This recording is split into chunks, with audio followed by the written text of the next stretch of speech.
Kuravilangad Devamatha college ആതിഥ്യമരുളുന്ന പാല NCC battalion ക്യാമ്പിൽ അക്ഷരാർത്ഥത്തിൽ സാമൂഹിക പ്രതിബദ്ധതയാണ് വിളിച്ചോതപ്പെട്ടത്. NCC കേഡറ്റുകളുടെ ശ്രമഫലമായി സംഘടിപ്പിക്കപ്പെട്ട ബോധവൽക്കരണ പരിപാടിയിലൂടെ കുറവലങ്ങാട്, കടപ്പളാമറ്റം, മരങ്ങാട്ടുപള്ളി, ഞീഴൂർ പ്രദേശങ്ങളിലുള്ള 1000 പേരാണ് അവയവദാനത്തിന് മുന്നോട്ട് കടന്നെത്തിയിരിക്കുന്നത്.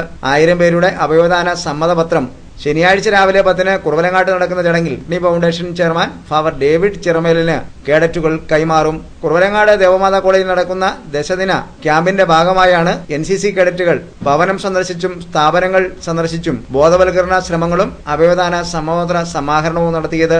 അവയവദാന ബോധവൽക്കരണവുമായി രംഗത്തിറങ്ങിയ കേഡറ്റുകൾ വാഹനങ്ങളിൽ യാത്ര ചെയ്തവരെയും വിവരങ്ങൾ പറഞ്ഞ് ബോധ്യപ്പെടുത്തുന്നത് കാണാൻ കഴിഞ്ഞു.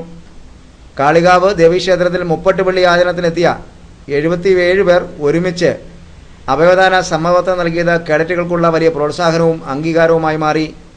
ഇതിലുപരി അവയവദാന സമ്മതപത്രവുമായി ബന്ധപ്പെട്ട് കൂടുതൽ പേർ രംഗത്തെത്തുന്നു എന്നുള്ളതാണ് ഇപ്പോഴത്തെ സാഹചര്യങ്ങൾ.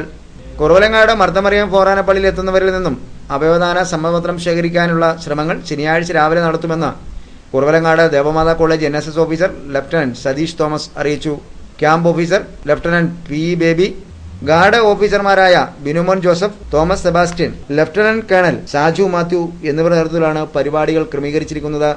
NCC ക്യാമ്പുമായി ബന്ധപ്പെട്ട് ഇത്തരത്തിലുള്ള ശ്രമം ആദ്യമാണെന്നും പൊതുജനങ്ങൾ നൽകുന്ന പങ്കാളിത്തവും കേഡറ്റുകളുടെ ആത്മാർത്ഥമായ സഹകരണവും കണക്കിലെടുത്ത് NCC ക്യാമ്പുകളോടനുബന്ധിച്ച് അവയവദാന സമ്മതപത്ര സമാഹരണവും ബോധവൽക്കരണ ശ്രമങ്ങൾ നടത്താൻ റിപ്പോർട്ട് നൽകുമെന്ന് ക്യാമ്പിന് നേതൃത്വം നൽകുന്ന ലഫ്റ്റനന്റ് കേണൽ സാജു മാത്യു അറിയിച്ചു. എല്ലാ അവയവങ്ങളും